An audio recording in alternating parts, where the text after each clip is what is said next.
We're going to talk to Sean Callahan now on the Williams Tractor Hotline. He covers Nebraska. HuskerOnline.com is the site. Does a bunch of other work there as well, and joins us here on Ruskin and Zach to talk about all this craziness with Nebraska and the Big Ten and everything. Sean, good afternoon. How are you? Hey, I'm doing great. Yeah, it's been an interesting couple of days here in Lincoln, Nebraska. That's for sure. So we'll just take the temperature of the room there in Lincoln with the fans, with the regular people. Are they upset? Do they understand? Like, what's kind of the reaction to the Big Ten's decision up there?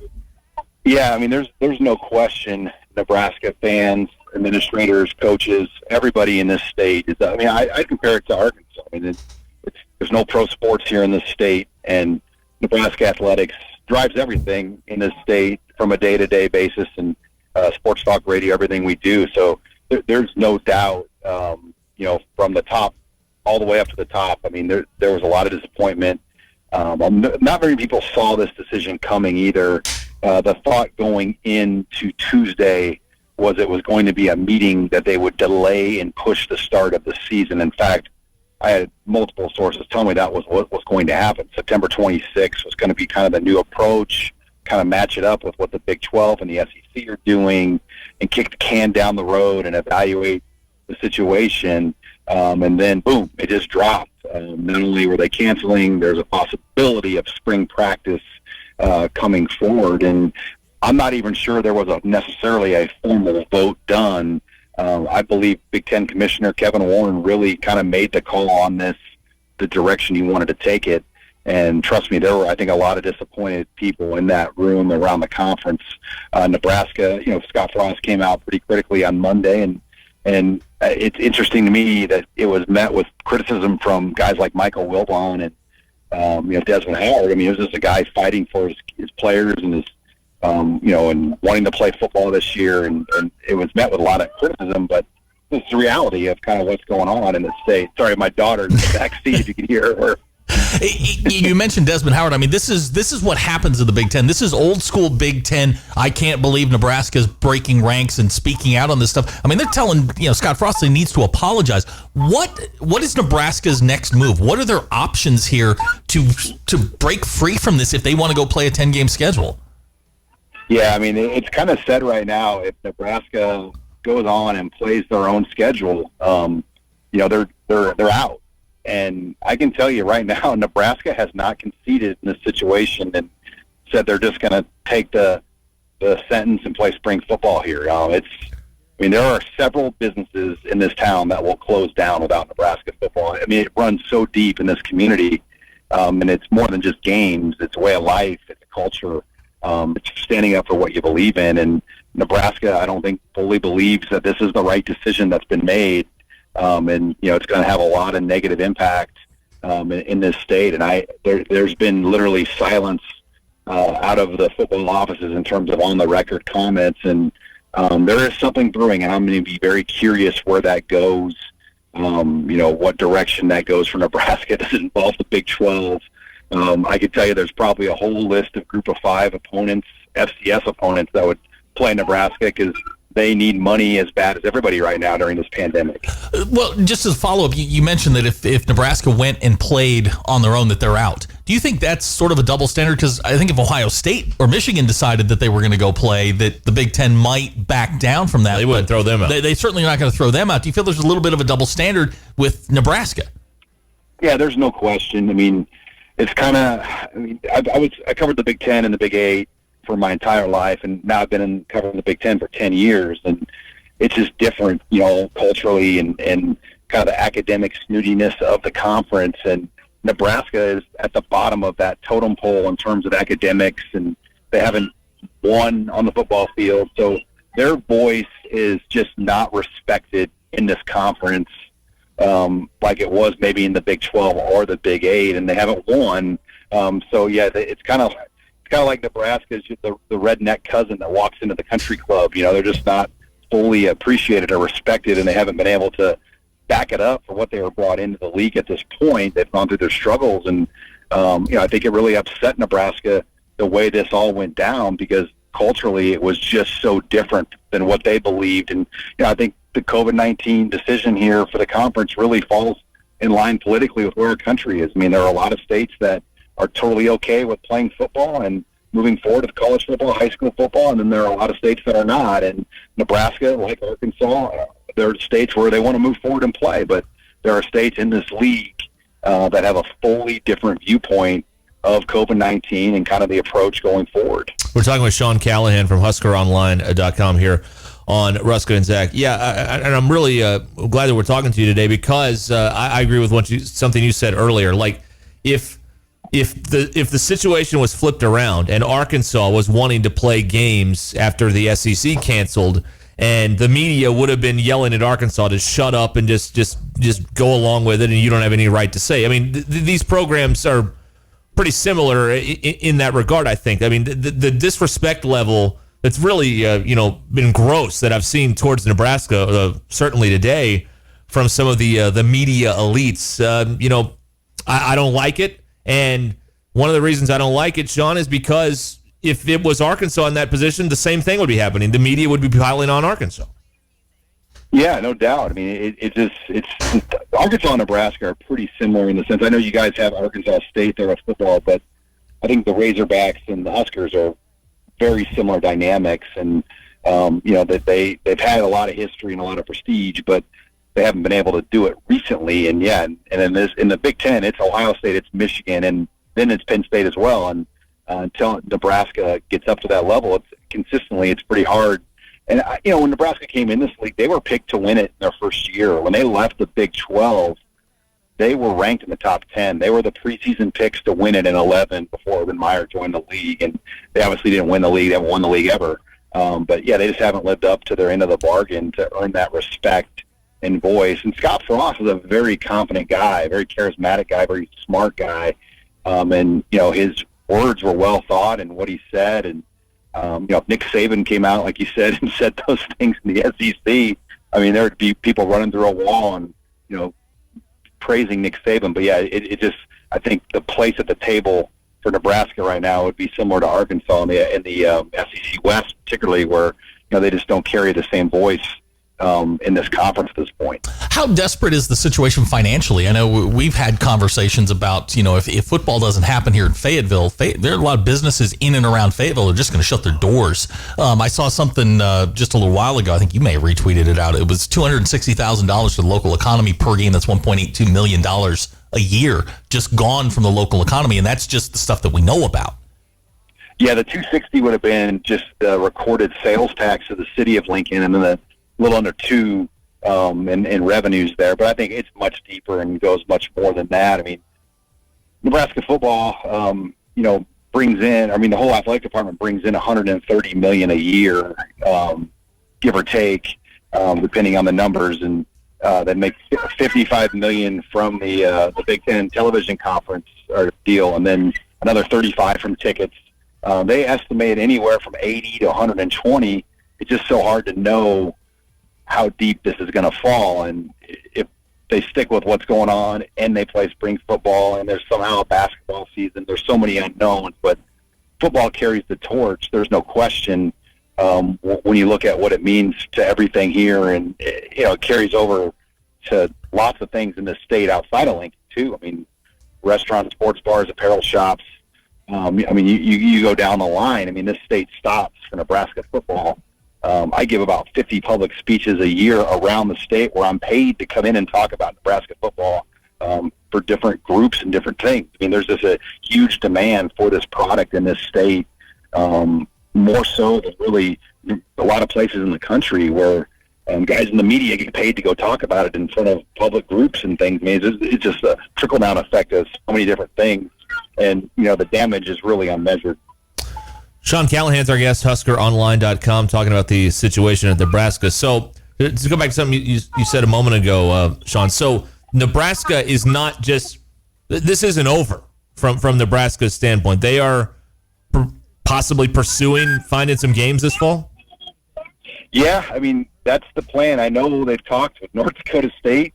We've heard reports of Texas State, but I'm still really intrigued if there's something brewing with the Big 12. I know the Big 12 released the schedule today, but is there a piece to that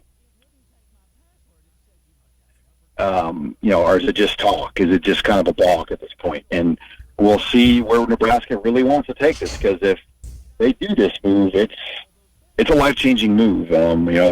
I think the league has kind of drawn a line in the sand at Nebraska and said, hey, if you want to go play your games on your own, the penalty is we're going to boot you out of this conference. And would they go back to the Big 12 and just say, you know what, we don't culturally fit in this league anyway, and playing in the Big 12 probably makes more sense for us anyway long term. So we are going to do this because we need the revenue for this football season. We need to keep our economy alive here with football, because it means more here than a lot of these other places, and we're just going to move forward. So it'll be something to watch in the next few days, because they literally, the athletic director, Scott Frost, other than the canned statement they made that said we're exploring our options, they have not made a statement more than that. And there's an embargo over there right now where no one is talking on the record about kind of what the next move's going to be.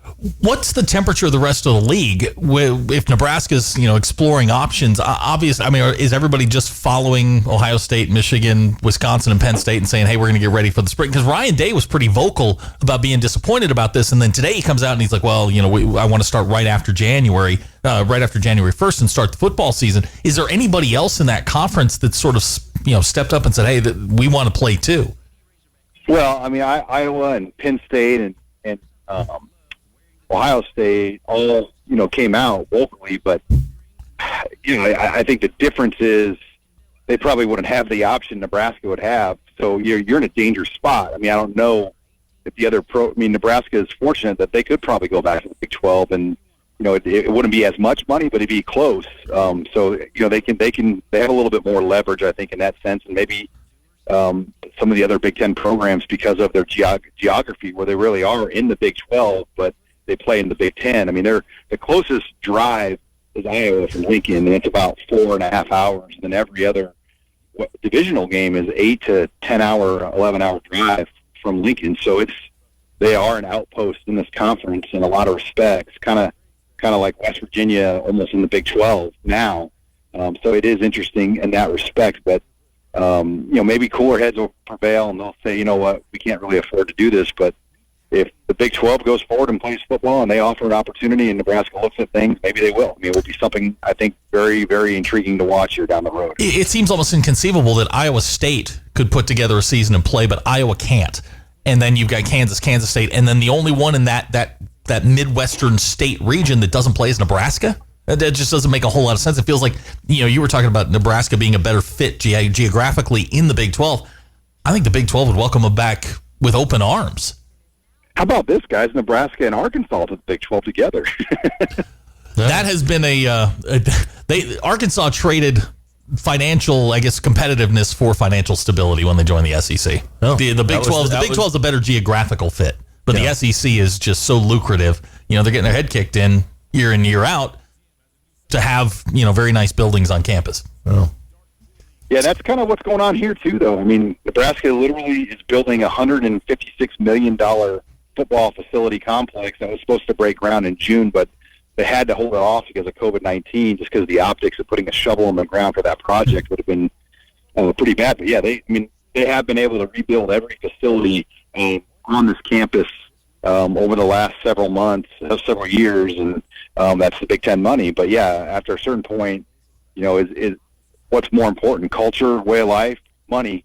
And I still think the Big 12, they pay out over $40 million in their revenue rights deal, and then you're able to have your own side deal with the Longhorn Network or the Sooner Network, etc. So the Big 12 bigger brands do make close or right below or the same as a Big Ten team. They just have to have a side deal to go with the conference deal. But yeah, I didn't think there was much of a chance for something to happen, but Nebraska's silence and the fact that they are trying to move forward tells me maybe they have something brewing. How much, Sean Callahan's our guest, HuskerOnline.com, how much of the Big Ten's decision is health-related, and how much of it is we can see the players starting to organize, and that makes us nervous? We would rather totally cancel and keep our broken model of how college football works than be willing to change and possibly that lead to, more benefits, more, whatever it would be for the players.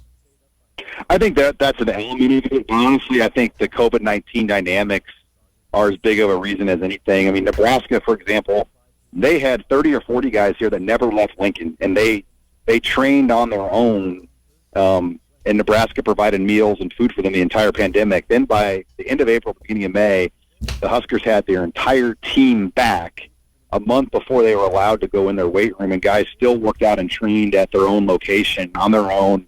It was all legal within the rules. They still fed all these guys. And they COVID tested and provided quarantine and an entry and exit process with the University of Nebraska Med Center on how to kind of properly bring their guys back. So they've been as aggressive of attacking COVID-19 as any sports organization in the United States. They've probably tested their athletes before any team I've heard of. And that's why they're so passionate. Like, they proved that, you know what, we can get a handle on COVID-19 and we know how to manage it with a football team, and we have the blueprint, and they offered the blueprint to the entire Big Ten before they got back to work on June 1 and showed all the teams what they've done and why they haven't had problems and how you attack it. And there are some other places, though, it just hasn't been that smooth. And, you know, Rutgers has had their issues. Michigan State's had their issues.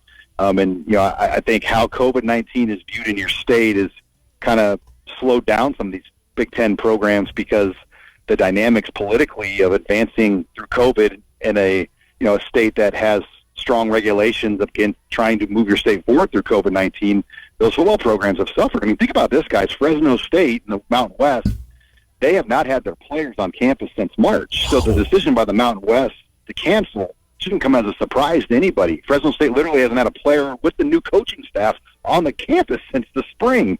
And, you know, I think the dynamics politically, we view it a lot differently in different states around this country. And the Big Ten is a very big swing state region, and some states have, you know, more of a SEC type view on COVID, and some don't. And that, I think that's played a big factor in a lot of this. What about high school football in the state of Nebraska? Here in Arkansas, we're kids are practicing, they're banging into each other now. We've got games coming up in 3 weeks. So we've got there's only been one school district, the Omaha Public School District, which is primarily an urban school district. They have pulled out, and they're fully online. They have 7 high schools, you know, in that area, but every other high school is moving forward and playing in the high school association. The governor is behind that, and they're on schedule. All things are a go right now, and you feel terrible for, you know, there's 2 4-star recruits at these Omaha public schools, and they have multiple, you know, 20, 30 Division I offers, and they're not playing football this year, and they're not transferring at this point, et cetera. And but, you know, that is a poor area. There's been a lot of COVID in that area, you know, in that part of the school district in Omaha, and I think they had to kind of look at it from that perspective. But you know, the rest of the school districts around Omaha, there's a lot of suburban districts kind of around the city district. All of them are, you know, moving forward of playing high school football. I think I read a stat that there are 13 states, maybe 14, that aren't playing, and only one of those states has a Republican governor, and that's Maryland, and he's more of kind of you know, a down the middle governor. So you know, it's very interesting when you break it down politically. All but one of the states not playing has Democratic governors. Interesting. All right, we're talking with Sean Callahan, HuskerOnline.com. Well, if something else develops, Sean, I'm sure we'll give you a call. Thanks so much for the time today. We appreciate it. Yeah, first time on in Arkansas, I think, in a long time, so it's great to be on, and should be interesting here over the next couple of days. No doubt about it. All right, thanks, Sean. Thanks, guys. All right, Sean Callahan, all our guests join us on the Williams Tractor Hotline here on Ruskin and Zach. So they are still exploring how to do this.